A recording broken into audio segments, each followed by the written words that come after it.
आज गंगा सप्तमी है और इस गंगा सप्तमी पर गंगा का पुनर्जन्म माना जाता है। अक्षय तृतीया पर तो गंगा का अवतरण ब्रह्मलोक से हुआ था और जब अक्षय तृतीया पर गंगा का अवतरण ब्रह्मलोक से हुआ तो स्थिति क्या हुई कि ब्रह्मलोक से जब गंगा उतरी तो भगवान श्री नारायण के चरणों का अभिषेक करती हुई गंगा पूरे वेग से पृथ्वी पर आई तो भगवान शंकर को उसने देखा तो उसे लगा कि क्यों कोई साधारण सा योगी होगा, कोई साधारण सा महात्मा होगा, साधु होगा, तो साधारण समझ करके गंगा पूरे वेग से भगवान शंकर के मस्तक के ऊपर गिरी और इस भाव से गिरी कि मैं इसको भी रसातल में ले जाऊं। 7 पातालों की जो श्रृंखला है, उन 7 पातालों की श्रृंखला में जो रसातल है, मैं इनको वहां ले जाऊं। ये बड़ा अभिमानी योगी लगता है, मुझे ऐसा प्रतीत होता है, बड़ा अभिमानी है, बड़ा मद में है, ये सोच रहा है गंगा कोई साधारण न, गंगा जल है क्या। तो गंगा मां ने उस समय मद में आकर के भगवान शंकर के ऊपर एक प्रकार से जोर का प्रहार किया तो भगवान शंकर ने उनको अपनी जटाओं में बांध लिया और भगवान शंकर ने जब अपनी जटाओं में बांध लिया तो नीचे जो है वो भागीरथ जी महाराज खड़े हुए। अब खड़े होकर के अक्षय तृतीया पर गंगा निकली है, गंगा का पुनर्जन्म जो है वो आज ही के दिन जो है गंगा सप्तमी पर माना गया है। तो अब गंगा निकली, अब वो भागीरथ जी महाराज जिन्होंने कई हजार वर्षों तक तपस्या की ब्रह्मा जी की, तो ब्रह्मा जी ने कहा कि भाई मैं गंगा तो छोड़ दूं, लो गंगा से ही बात कर लो। तो गंगा ने कहा मैं आ तो जाऊं लेकिन मेरा को धारण कौन करेगा। तो उन्होंने कहा किसको देखा है, तो बोले एक ही तत्व, बोले कौन, शंकर। तो शंकर की उन्होंने फिर हजारों वर्षों तक तपस्या की। गंगा कोई एक पीढ़ी की देन नहीं है, कोई साल 2 साल 3 साल का पे जो है नहीं है व्यवस्था। गंगा 3 पीढ़ियों की परंपरा है और 3 पीढ़ियों की परंपरा में भी जिन 3 पीढ़ियों ने सदचरित्र को, सतो गुण को धारण किया और हर व्यक्ति, हर पीढ़ी का अपना एक गुण निर्धारित। राजा सगर का अपना एक गुण रहा। राजा सगर के बाद में हुए असमंजस के बाद में हुए दिलीप और दिलीप के हुए भगीरथी। ये इनमें 3 से चौथी परंपरा में, चौथी पीढ़ी में गंगा आई है। तो गंगा एक पीढ़ी का काम नहीं है और हर पीढ़ी ने अपने उस परंपरा को, उस परिवार की व्यवस्था को, उस परिवार की संस्कृति को, सभ्यता को और ज्यादा उन्नतशील किया। पहली पीढ़ी ने, राजा सगर ने तपस्या की, राजा सगर ने सोचा भाई मेरे बच्चे तर जाए, नहीं तरे, गंगा नहीं आई। दूसरी पीढ़ी में असमंजस हुए, असमंजस जी महाराज ने फिर तपस्या की, तपस्या करते करते हजारों वर्ष व्यतीत हो गए, गंगा नहीं आई। फिर जो है दिलीप हुए असमंजस के दिलीप हुए, दिलीप ने तपस्या की, हजारों वर्षों तक तपस्या की, राजपाट भी किया और तपस्या भी की, फिर भी गंगा नहीं आई। फिर भगीरथ हुए, तो भगीरथ ने तपस्या की तो गंगा। अब उस समय भगवान, अब ऐसी जिसमें 4 पीढ़ियां लग गई और हजारों लाखों वर्ष व्यतीत हो गए, तब उसमें भी गंगा जब आई तो वह भगवान शंकर की जटा में सम्मिलित हो गई। अब शंकर की जटा में गंगा समा गई, नीचे भगीरथ जी महाराज हाथ जोड़ के खड़े, अब निकले। इधर गंगा ने जो मद था, गंगा का जो मन में अभिमान था, वह अभिमान भगवान शंकर ने उसे जटा में बांध करके चूर चूर कर दिया कि भगवान शंकर की जटाओं में जाकर के गंगा क्या हो गई, बोले गंगा खो गई। अब गंगा को बाहर निकलने का मौका नहीं मिल रहा है, कहां से निकलूं, कोई रास्ता नहीं दिख रहा है।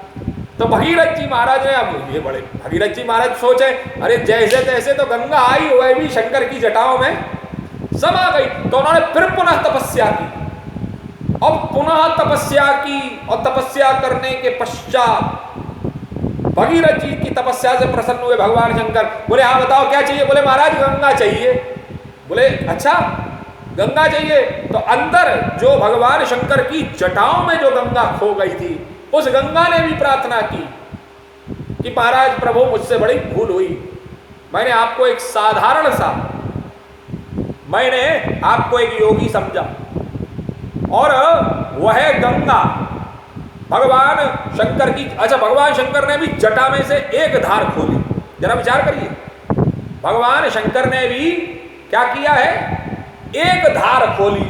एक धार का अभिप्राय है, अगर चाहते भगवान शंकर पूरी जटा खोल देते हैं महाराज गंगा ही गंगा हो जाती, लेकिन एक धार का अर्थ है कि एक धार, बोले आप जल की वेस्टेज मत करिए, डोंट वेस्ट वाटर, हाँ वाटर, वो भी गंगा जल जैसा, वह भी जल ऐसा जिसको पीने के बाद में प्राण आ जाते हैं।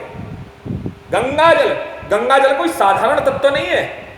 गंगा जल ऐसा जल है जिसमें कीड़े नहीं पड़ते। हमारे भारतीय सनातन धर्म की परंपराओं के अनुसार गंगा जल ऐसा जल है जिसका कोई व्यक्ति पान करता रहे, नियमित रूप से अगर कोई व्यक्ति गंगा जल का छान करके पान करे तो उसके जीवन में कैंसर होने की संभावनाएं कम हो जाती हैं, ठीक हो जाता है, व्यक्ति कम हो जाती है और साथ में बाबा की कृपा हो जाए तो ठीक भी हो जाता है।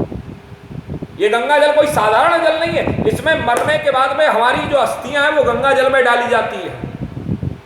जरा विचार करिए, वह गंगा जल को शुद्धता अगर हमारी अस्थियों तक का, क्योंकि हमारी अस्थियों में भी प्राण होते हैं और उन प्राणों को अगर कहीं पर कोई ग्रहण करे तो वह शंकर गंगा के माध्यम से, गंगा भगवान शंकर के चरणों में ले जाकर के हमारे अस्थियों के प्राणों को समाहित करे।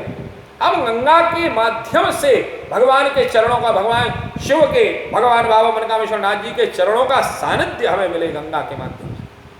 तो गंगा जल कोई साधारण जल नहीं है। और गंगा ने हमेशा, गंगा जब उसमें से निकली तो ये पुनर्जन्म है। और आगे चलिए तो बड़ा सुंदर भाव आता है। गंगा का नाम एक नाम है जानवी, ये जानवी भी गंगा का नाम है। आगे चली तो आगे अभी भी उसके मन में मद था। गंगा को लगा भाई एक ही योगी होगा भारत की इस भूमि पर जो कैलाश पर बैठा था, अरे वो हो गया होगा। आगे चली तो अपने उसी में इठलाते हुए, मचलते हुए, अपनी जो है मद में मदोन्मत्त होती हुई गंगा जब चली, तो जब गंगा जब चली तो आगे जनू ऋषि का आश्रम पड़ा। तो जनू ऋषि के आश्रम के बगल से निकली तो गंगा ने अपने सहज स्वाभाविक प्रक्रिया में, कोई उसमें कोई निर्धारित तो था नहीं, बांध थे नहीं, व्यवस्था थी नहीं, तो गंगा जहां जहां से निकले वहीं पे अव्यवस्थित करती हुई चले। तो जनू ऋषि के आश्रम से बगल से जब गंगा निकली तो उस समय पर जनू ऋषि के आश्रम को उसने तहस नहस करने का प्रयास किया गंगा ने। गंगा को लगा यह भी कोई साधारण एक होगा, लेकिन उसे क्या मालूम थी कि वह जिस भूमि पर आई है वह भूमि कोई साधारण भूमि नहीं है। यह भारत की वह भूमि है जहां पर स्वयं भगवान अवतार लेते हैं। तो वह जनू ऋषि का जब आश्रम पर आई तो उसने जब तहस नहस किया तो जनू ऋषि उस गंगा को पी गए। अब भागीरथ जी वहां अटक गए। अब भागीरथ जी सोचे अब गंगा चले, महाराज क्या करे। जनू ऋषि को क्रोध आ गया, अरे मेरा आश्रम खराब कर दिया, अरे तो हमें जरूरत नहीं है गंगा की, जा। उन्होंने पूरा का पूरा गंगा जल लेकर के वह गंगा को ही पी गए। अब गंगा को पी गए, अब गंगा अब इधर मन में विचार करे, मैं तो एक ही सोच रही थी, यहाँ पे तो जिसे देखो वह गंगा को पान कर जाता है। मैं तो ये सोच रही थी कि मेरे को धारण कौन करेगा।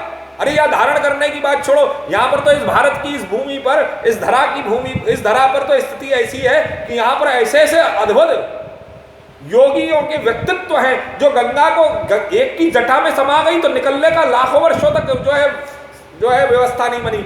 अब इसके पेट में चली गई हूं तो पता नहीं कहां से कैसे व्यवस्था बनेगी।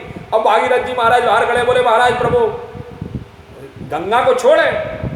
तो जनू ऋषि को जो है उस समय दया आई और जनू ऋषि ने अपने दाहिने कर्ण से, दाहिने कान से गंगा को छोड़ा।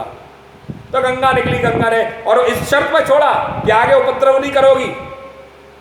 हाँ बोले ठीक है महाराज, हम उपद्रव नहीं करें। अब हम अपनी संयम को धारण करते हुए गंगा चली गई। जरा विचार करिए, ये कहाँ पर स्थान है?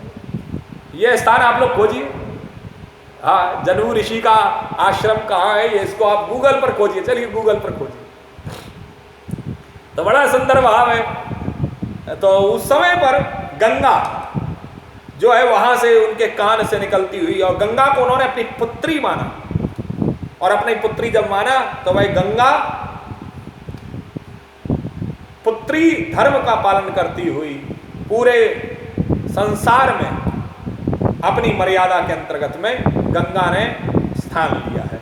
तो आज आप सब लोगों को गंगा सप्तमी की बहुत बहुत शुभकामनाएं, शिवाशीष। एक और बात, आज बड़ा सुंदर उत्सव का दिन है। आज गुरुवार पुख्य नक्षत्र भी है।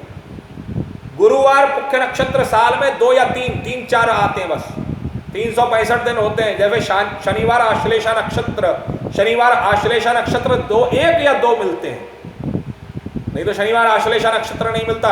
ऐसे ही गुरुवार को मुख्य नक्षत्र का मिलना बड़ा ही, जब भगवान कृपा करते, तो आज गंगा सप्तमी भी है, गुरुवार मुख्य नक्षत्र भी है। और बाबा मनकामेश्वर नाथ जी से यही प्रार्थना है कि आप सब लोग गंगा तत्व को धारण करें। गंगा वह